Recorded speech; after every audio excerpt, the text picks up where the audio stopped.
ఓం నమో బ్రహ్మాదిభ్యో బ్రహ్మ విద్యా సంప్రదాయకర్తృభ్యో వంశ ఋషిభ్యో మహద్భ్యో నమో గురుభ్యః. మంగళం గురుదేవాయ మహనీయ గుణాత్మనే సర్వలోక శరణ్యాయ సాధురూపాయ మంగళం. హరి ఓం. శ్రీ గురుభ్యో నమః. కూజంతం రామరామేతి మధురం మధురాక్షరం ఆరుహ్య కవితా శాఖాం వందే వాల్మీకి కోకిలం. బ్రహ్మ మానస సంభూతం బ్రహ్మ బోధన తత్పరం యోగివర్యం ఋషిశ్రేష్టం వశిష్టం సద్గురుం భజే. హరి ఓం. ఇక మనకి వశిష్ఠ మహర్షి ఒక ముఖ్యమైన కథను చెప్తున్నారండి. ప్రారంభంలోనే ఇది చెప్తున్నారు. ఎందుకు చెప్తారు? ఆకాశజుడు మృత్యువు ఈ కథను చెప్తున్నారండి. చెప్తారు వశిష్ఠ మహర్షి. ఓ రాఘవ, మృత్యు యొక్క అన్వేషణకు సంబంధించిన ఒక కథ ఉన్నది, దానిని చెబుతాను విను. దీనిని వింటే ఏం జరుగుతుందో చెప్తున్నారండి. ఈ ఉత్పత్తి ప్రకరణం అంతా చక్కగా గ్రహించగలవు. అంటే ఇప్పుడు చెప్పబోయే ఈ ఆకాశజుడు కథ వింటే ఉత్పత్తి ప్రకరణం అంతా చక్కగా గ్రహించగలవు, బాగా సులభంగా అర్థమవుతుంది. కాబట్టి శ్రద్ధగా విను అంటున్నారు. ఒక్క శ్రీరాముడికే కాదండి, మనందరికీ చెప్తున్నారు. అందుకే ఈ కథని ప్రారంభంలో పెట్టారండి. మొట్టమొదటి కథ ఇది, మనకి ఉత్పత్తి ప్రకరణంలో ప్రారంభమయ్యే మొట్టమొదటి కథ ఆకాశజుడు. ఆకాశజుడు అంటే ఆకాశం నుండి పుట్టినవాడండి. చెప్తున్నారు, ఆకాశజుడు అనే ఒక బ్రహ్మవేత్త ఉండేవాడు. ఒక ఆయన ఉండేవాడు, అతని పేరు ఆకాశజుడు. ఆ పేరులోనే ఉన్నది ఆకాశం నుండి పుట్టినవాడు అని. అతడు గొప్ప ధ్యానపరాయణుడు, ఎల్లప్పుడూ ఇతరుల హితము కోరుకుంటూ ఉండేవాడు. అత్యంత ధార్మికుడు, తన యొక్క స్వధర్మాన్ని శ్రద్ధాభక్తులతో నిర్వహించేవాడు. ధార్మికుడు. అతడు కాలానుగతమైన హాని వృద్ధులు లేకుండానే జీవిస్తూ ఉండేవాడు. అంటే కాలానుగతమైన హాని వృద్ధులు అంటే ఇప్పుడు మన శరీరం ఉన్నదండి, ఈ దేహానికి వికారాలు ఉన్నాయి కదా. కాల ప్రవాహంలో ఈ దేహం అనేక మార్పులు చెందుతూ ఉంటుంది. ఒకప్పుడు నశించిపోతుంది, ఒకప్పుడు జన్మించింది, కాల ప్రవాహంలో మార్పు చెందుతూ ఉన్నది, మరొకప్పుడు ఈ కాల ప్రవాహంలో నశించిపోతుంది. ఇటువంటి వికారాల మార్పులన్నీ దేహానికి ఉన్నాయి కదా, మనకి ఉన్నాయి, ఈ దేహానికి ఉన్నాయి. అతడు కాలానుగతమైన హాని వృద్ధులు అంటే ఇటువంటివి ఏవి లేకుండానే జీవిస్తూ ఉండేవాడు. సృష్టిలోని ప్రతి అణువును అంటే ఈ సృష్టిలో ఉన్న ప్రతి అణువును పొట్టన పెట్టుకోగల మృత్యువు అతనిని ఏమాత్రము సమీపించలేకపోయేది. అంటే ప్రతి ఒక్కరిని కబలించే ఆ మృత్యువు అతడిని మాత్రం కబలించలేకపోయింది, అసలు అతన్ని సమీపించలేకపోయింది. అనేక సార్లు అతనిని మృంగివేయాలని అంటే అనేక సార్లు అతనిని మృంగాలని అభిలషించిన మృత్యువు తనకు అతను లభించకయే పోవటం చూచి ఆశ్చర్యపడింది.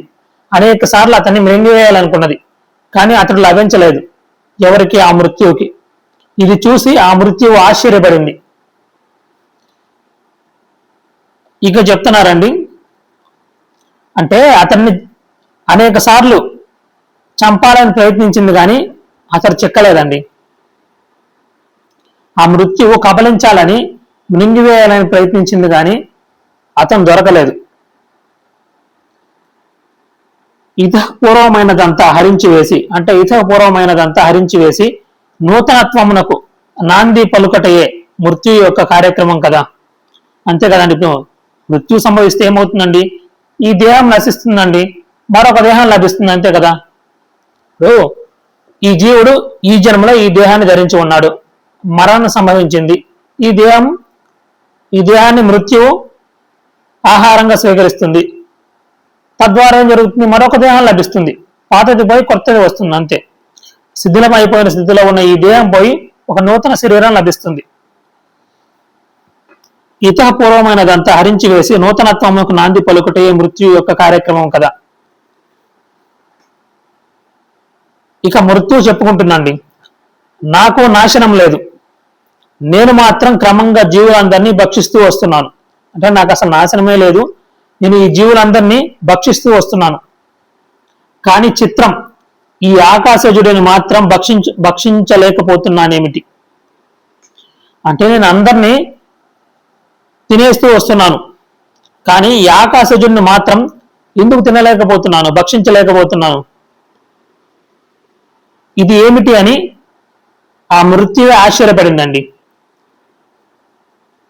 ఇతని ఇతపూర్వమును మింగివేసి ఇతనిని నూతనత్వంలో ప్రవేశింపచేయలేకపోతున్నానేమి. కొండరాయి ముందు, అంటే కొండరాయి అండి, కొండ ఒక వర్ణన ఇస్తున్నారు ఇక్కడ. కొండరాయి ముందు కత్తిలాగా ఇతని పట్ల నా ప్రయత్నం అంతా వ్యర్థమైపోతోంది. ఎందుచేత అని ఆలోచించసాగింది. ఏమిటి ఆ మృత్యు? కొండరాయి ముందు కత్తిలాగా అంటున్నారండి. కొండరాయి ముందు కత్తిలాగా ఇతని పట్ల నా ప్రయత్నం అంతా వ్యర్థమైపోతుంది. కొట్టి కొట్టి కోసి కోసి ఆ కత్తి పోవాల్సిందే తప్ప రాయికేం కాదండి. రాయిని ఏం చేయలేదు ఆ కత్తి. ఎంత ప్రయత్నం చేసినా వృధా. అలా నా ప్రయత్నం అంతా వ్యర్థమైపోతుంది అని చెప్పేసి ఆ మృత్యు అనుకుంటుంది. ఎందుచేత అని ఆలోచించసాగింది. అసలు విషయం ఏమిటో తేల్చుకుందామని చెప్పేసి మనకి నిశ్చయించుకున్నది. అసలు ఈ విషయం ఏంటో తేల్చుకుందామని ఆ మృత్యు నిశ్చయించుకొని సమర్థులైన వారు అనుకున్నది సాధించే వరకు ప్రయత్నం వదలరు కదా, అంతే కదండి. సమర్థులు ఒక్కసారి సంకల్పిస్తే ఆ సంకల్పం నెరవేరే వరకు వారు వెను తిరగరండి, అసలు దాన్ని మధ్యలో వదలరు. వారిని ఉత్తములు అంటారు. మధ్యములు కొంత ప్రయత్నం చేసి మధ్యలో వదిలేస్తారు. అధములు అసలు ప్రయత్నమే చేయరండి. కానీ ఇక్కడ మృత్యువు ఆ ఆకాశజుడి యొక్క విషయం ఏమిటో తేల్చుకోవాలని నిశ్చయించుకుందండి. ఎలాగైతే సమర్థులైన వారు అనుకున్నది సాధించే వరకు ప్రయత్నం వదలరు కదా, అదేవిధంగా ఆ మృత్యువు ఆకాశజుడు ఉండే పురమునకు వెళ్ళి, పురము అంటే పట్టణం అండి, పురమునకు వెళ్ళి అతని మందిరంలో ప్రవేశించింది. అతని యొక్క పట్టణానికి వెళ్ళి ఆ ఆకాశజుడు ఉండే ఆ మందిరంలోకి ప్రవేశించింది. వెనువెంటనే ప్రళయాగ్నితో సమానమైన అగ్ని ఆ మృత్యువును దహించడం ప్రారంభించింది. ఆకాశజుడు తీవ్ర ధ్యానంలో ఉన్నాడు. అట్టి సమయంలో విఘ్నం పొందడం ఇష్టం లేక, అంటే అతడు తీవ్ర ధ్యానంలో ఉన్నాడు, ఆ ధ్యానంలో అతనిని ఎవరూ కదిలించకుండా, ఆ ధ్యానానికి భంగం కలగకుండా, ఎటువంటి విఘ్నం కలగకుండా అతడే ఆ అగ్నిని అక్కడ తన చుట్టూ నియమించాడు. కానీ మృత్యువు ఏదో విధంగా ఆ అగ్ని జ్వాలల వలయమును భేదించి లోన ప్రవేశించింది. ఎలోకల ఆ అగ్ని అనేది, ఆ మృత్యు అనేది అగ్నిని తప్పించుకుని లోపలికి ప్రవేశించింది. ఎట్లాగైనా అతి ప్రయత్నంతో అతని చేతులు పట్టుకోవాలని ప్రయత్నించింది. ఎవరి యొక్క చేతులు? ఆకాశజుడు. ఎలాగైనా సరే ఈ ఆకాశజుడు యొక్క చేతులు పట్టుకోవాలని ప్రయత్నించింది. మృత్యువు మహాబలశాలి అయిన మాట నిజమే. ఏమంటున్నారో, మృత్యువు మహాబలశాలి అయిన మాట నిజమే. కానీ ఏం లాభం? కానీ ప్రయోజనం లేకపోయింది. ఎలాగో చెప్తున్నారండి, వినండి. ఇక్కడ మనకు ఒక విషయం చెప్తున్నారు. ఒకడు తన ఊహలో, అంటే ఊహించుకుంటున్నాడు, అంటే సంకల్ప నగరం, సంకల్పంలో కదిలే వ్యక్తులు, మనుషులు, వీరందరూ. ఇప్పుడు మనం ఒకరి గురించి ఆలోచించామండి. ఒక వ్యక్తి మన మనసులో కదిలినప్పుడు మన సంకల్పాల్లో ఉన్నాడు, అతను మన ఊహల్లో ఉన్నాడు. ఒకడు తన ఊహలో చూస్తున్న ఒక భీకరమైన ఆకారమును మనం ఈ భౌతికమైన చేతులతో తాకగలమా? ఇప్పుడు మీ ఊహల్లో ఒక వ్యక్తి కదలాడుతూ ఉన్నాడండి మీ సంకల్పాలలో. అతడిని మీరు మీ యొక్క భౌతికమైన చేతులతో పట్టుకోండి. అతన్ని మీ సంకల్పాలలో కదిలే ఆ వ్యక్తిని మీ భౌతికమైన చేతులతో పట్టుకోండి. సంకల్పాల్లో కదలడము అంటే మనోమాత్రమైన ఆ వ్యక్తిని, సంకల్పం అంటే మనసు కదండి, మనోమాత్రమైన ఆ వ్యక్తిని మీ యొక్క ఈ భౌతికమైన చేతులతో పట్టుకోండి. మీ ఊహల్లో కదిలే వ్యక్తిని పట్టుకోండి ఈ భౌతికమైన చేతులతో. తాకగలరా? తాకలేరు కదా. అట్లే మృత్యువుకు వేలాది చేతులు ఉన్నప్పటికీ, అంటే ఆ మృత్యువుకు వేలాది చేతులు ఉన్నప్పటికీ ఎదురుగానే ఉన్న బ్రహ్మవేత్తను తాకలేకపోయింది. ఇక్కడ కీ పాయింట్ చెప్పేశారండి. ఇక్కడ ఒక కీ విషయం చెప్పేశారు. ఎందుకంటే అతను మనోమయుడు. చెప్పేశారండి. ఇక్కడ మనకు వస్తుంది ముందు. ఒకడు తన ఊహలో చూస్తున్న ఒక భీకరమైన ఆకారమును మనం ఈ భౌతికమైన చేతులతో తాకగలమా? ఒకడు అంటే ఫర్ ఎగ్జాంపుల్, ఉదాహరణకి మీ మిత్రుడు అండి, మీ మిత్రుడు తన యొక్క సంకల్పాలలో ఒక వ్యక్తిని ఊహించుకుంటూ ఉన్నాడు. అంటే తన యొక్క సంకల్పాలలో ఒక వ్యక్తి కదులుతూ ఉన్నాడు. ఆ వ్యక్తిని, ఆ సంకల్ప మాత్రమైన ఆ వ్యక్తిని మీరు మీ యొక్క చేతులతో పట్టుకోగలరా? మీ యొక్క భౌతికమైన చేతులతో ఆ సంకల్ప మాత్రమైన అతని యొక్క ఊహల్లో కదిలే వ్యక్తిని మీరు తాకగలరా? తాకలేరు కదా. మీకు 1000 చేతులు ఉండవచ్చు, కానీ తాకలేరు. సంకల్ప మాత్రమైన మనోమయమైన ఆ వ్యక్తిని, అతని ఊహల్లో అంటే ఊహల్లో కదిలాడే ఆ వ్యక్తిని మీరు తాకలేరండి. తాకలేరు కదా. మీకు 1000 చేతులు ఉండవచ్చు, కానీ తాకలేరు. ఇక్కడ అదే చెప్తున్నారండి మృత్యు విషయంలో. అంటే అతను మనోమయుడు అండి, సంకల్ప మాత్రుడు, భౌతికమైన ఒక వస్తువు కాదు. సరే, ముందు వస్తుంది. ఇక్కడే క్లూ ఇచ్చారండి. అట్లే మృత్యువుకు వేలాది చేతులు ఉన్నప్పటికీ ఎదురుగానే ఉన్న ఆ బ్రహ్మవేత్తను తాకలేకపోయింది. అప్పుడు మృత్యువు ఇక చేసేదేమీ లేక, ఇక ఏమి చేయలేక తన నిష్ఫలమైన ప్రయత్నం విరమించింది. ఇక మృత్యువు ఏమి చేయలేక తన యొక్క ప్రయత్నాన్ని విరమించింది. ఎందుకంటే ఎంత చేసినా ఎటువంటి ఫలితం లేకపోయింది.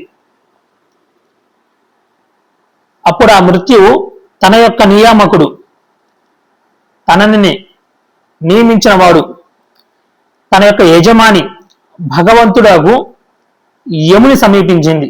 యమధర్మరాజు దగ్గరికి వెళ్ళిందండి ఆ మృత్యువు. వెళ్ళి చెప్తుంది, ప్రభు, నేను ఎందుచేత ఆ ఆకాశజుడిని భక్షించలేకపోవచ్చున్నాను అని ప్రశ్నించింది. నేను ఎందుకు ఆకాశజుడిని భక్షించలేకపోయాను, ఎందుకు అతన్ని కబలించలేకపోయాను అని ప్రశ్నించింది. దానికి యముడు చెప్తున్నారండి,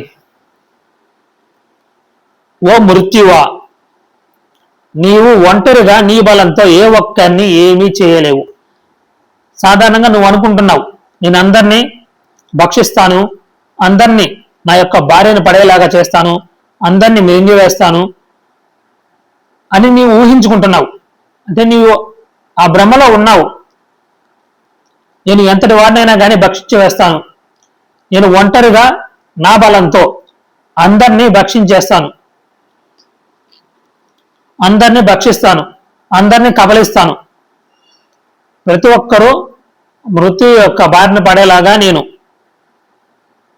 చేస్తాను అని నీవు అనుకుంటున్నావు. అదే చెప్తున్నాడు యముడు, నీవు ఒంటరిగా నీ బలంతో ఏ ఒక్కరిని ఏమీ చేయలేవు, చంపలేవు. వాస్తవానికి ఆయా వ్యక్తుల పురాతన అంటే ఇతపూర్వపు కర్మలే వారి వారి మరణములకు కారణములగుచున్నాయి. వాస్తవానికి నీవు ఎవరిని ఏమి చేయలేవు, చంపలేవు. వారి వారి మరణాలకి కారణము వారి వారి ఇతపూర్వపు కర్మలే. వారి కర్మలే వారి మరణానికి కారణం తప్ప నువ్వు కాదు. నీవు అసలు చంపలేవు, నీవు ఒంటరిగా ఏమి చేయలేవు. ఆ కర్మలే మరణానికి కారణమవుతున్నాయి. కర్మలే లేకపోతే నీవు అసలు ఏమి చేయలేవు, అసలు నీవు చంపలేవు. ఆ కర్మలను ఆధారం చేసుకొని నీవు భక్షిస్తున్నాను అనుకుంటున్నావు. కర్మలే లేకపోతే నీవు ఏమి చేయలేవు, చంపలేవు. అసలు నీవు ఒంటరిగా నీ బలంతో నీవు ఎవరిని ఏమి చేయలేవు, చంపలేవు. మరి జీవుల యొక్క మరణాలకు కారణం ఏమిటి అంటే వారి వారి యొక్క కర్మలే. నీవు ఈ ఆకాశజుని సమీపించలేకపోవటానికి కారణం అంటే చెప్తున్నారు, ఎందుకు మృత్యువు సమీపించలేకపోయిందో, ఎందుకు తాకలేకపోయిందో అతన్ని. నీవు ఈ ఆకాశజుని సమీపించలేకపోవడానికి కారణము బహుశా అతనికి దృష్టి అవగాహన యందు కర్మలు అనునవే లేకపోవడం అయి ఉండవచ్చు. అంటే అతనికి అసలు కర్మలే ఉండి ఉండకపోవచ్చు, అసలు అతనికి కర్మలే లేవంటున్నారు, లేకపోవచ్చు, అదే అయి ఉండవచ్చు. మరింకేం కారణం ఉండడానికి వీలు లేదు, మరింకెటువంటి కారణము ఉండడానికి వీలు లేదు. బహుశా అతనికి ఇటువంటి కర్మలు ఉండి ఉండకపోవచ్చు, అందుకే నీవు అతన్ని తాకలేకపోయావు. జీవులు వారి వారి యొక్క కర్మానుసారం మృత్యువుని పొందుతున్నారు. నీవు అతను తాకలేకపోయావు అంటే అతనికి కర్మలే ఉండి ఉండకపోవచ్చు, మరింక ఎటువంటి కారణము ఉండడానికి వీలు లేదు. అందుచేత అతనికి ఇంకేమైనా అంతరంగంలో అంటే మనస్సులో అతనికి ఇంకేమైనా అంతరంగంలో మనస్సులో సంస్కారాలు కర్మలు మిగిలి ఉన్నాయేమో పరికించి చూడు. అట్లు వెతికినప్పుడు ఇంకేమైనా కర్మలు మిగిలి ఉంటే అప్పుడు మాత్రమే నీవు అతన్ని జయించగలవు.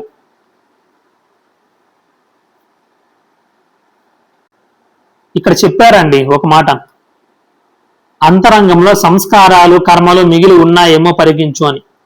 అందుకే కర్మఫలం వాసన రూపంలో ఉంటుంది అంటారండి. మనం చేసిన కర్మ వాసన రూపంలో ఉంటుంది అంటారు. వాసనలు అంటే సంస్కారాలు, వాసన రూపంలో ఉంటుంది అంటారు మహాత్ములు చెప్తారండి. అదే మనకి యోగ వాచనం కూడా చెప్తుంది.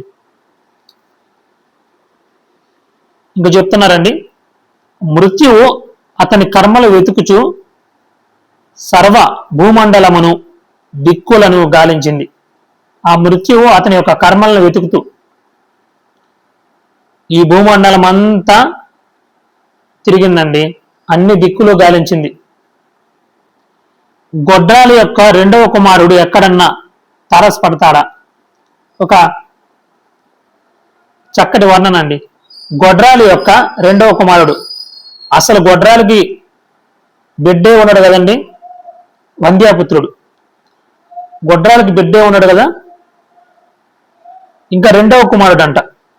గొడ్రాలి యొక్క రెండవ కుమారుడు ఎక్కడన్నా తారసపడతాడా? ఒకని సంకల్పిత నగరంలోని భవనాలు ఆ ప్రక్కనే ఉన్నట్టు మరొకడు చూడజాలడు కదా. ఇప్పుడు ఒకడి యొక్క సంకల్ప నగరంలోని భవనాలు ఆ ప్రక్కనే ఉన్నట్టు మరొకడు చూడజాలడు కదా. అంటే ఇప్పుడు మీరు మీ మిత్రుడు ఉన్నారండి, మీ మిత్రుడు ఊహించుకుంటూ ఉన్నాడు, అతని మనోరాజ్యంలో అతని మనస్సులో ఒక ప్రపంచం తిరుగుతూ ఉన్నది. ఆ ప్రపంచాన్ని మీరు చూడగలరా? మీకు కనిపిస్తుందా? కనిపించదు, చూడలేరు. అదేవిధంగా మృత్యువుకు ఆ ఆకాశజుని యొక్క కర్మలంటూ ఎక్కడా ఏమీ లభ్యపడనే లేదు అంటున్నారండి. తిరిగి తిరిగి విసుగు పుట్టి ఆ మృత్యువు మరలా సర్వార్థకోవిదుడైన అంటే సర్వ విషయాలు తెలిసినటువంటి యమ భగవానుని వద్దకు వెళ్ళింది.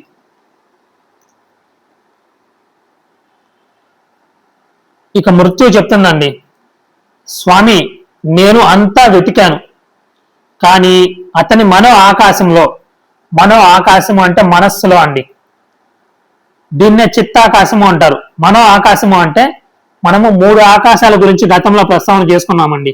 ఏమిటి ఆ 3? చిదాకాశం, చిత్తాకాశం, భూతాకాశం. చిత్తాకాశం అంటే ఈ మూడింటిలో చిదాకాశం అంటే పరమాత్మకు చిదాకాశం అనే పేరు కదా. చిత్తాకాశము అంటే మనస్సు అండి.